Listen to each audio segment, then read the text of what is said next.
Because of that, JavaScript is a dynamically typed language. The type is associated with runtime values and not named variables. Therefore, the programmer can write quicker because we do not have to specify types every time. It's a nice feature, but it may sometimes cause unexpected bugs and errors, and it happens especially when we deal with type coercion. Type coercion means that a value from one type can be converted to another on the fly. Let's see what it exactly means.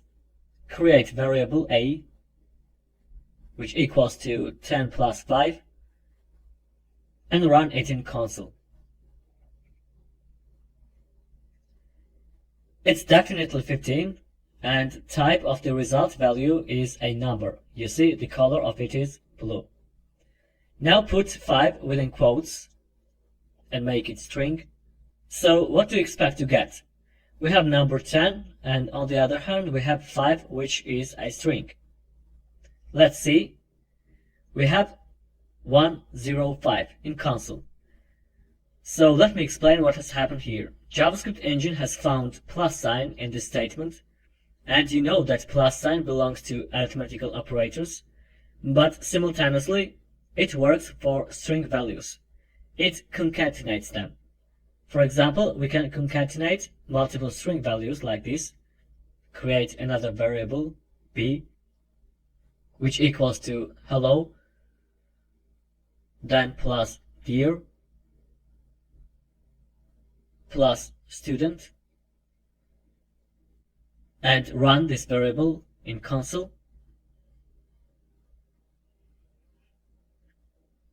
So you can see hello dear student, which is a string value.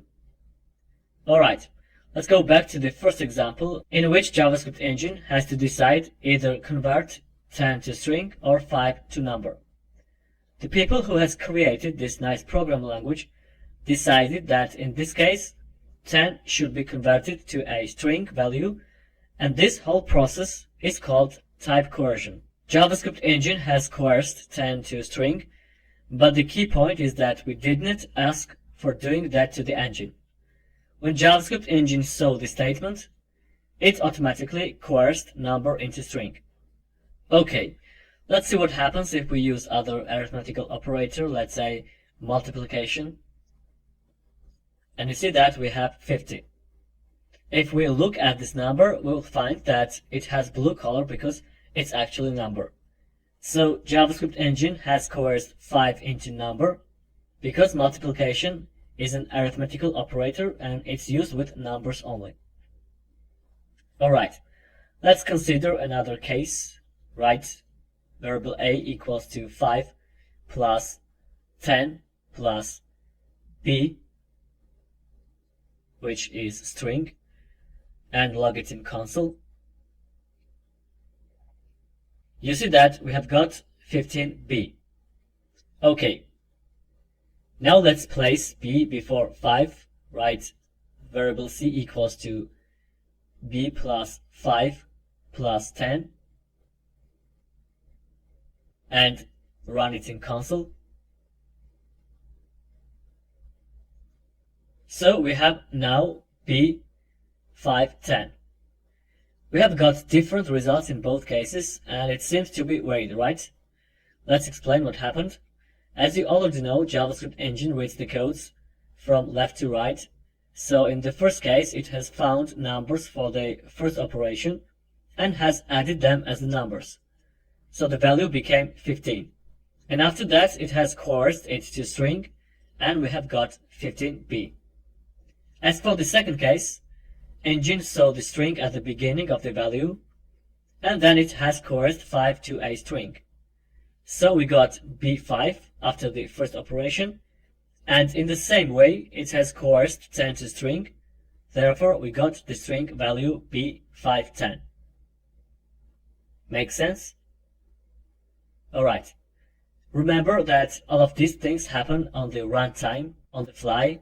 Type coercion is a very odd process, so you should understand it well. Type coercion also occurs with comparison operators, which you are already familiar with. Let's write in console 5 triple equals to 5. It's true and there is nothing surprising here. Now write 5 triple equals to 5 and triple equals to 5. From human perspective, you may expect here true as well. Let's see, and we have false. Let's figure out what has happened.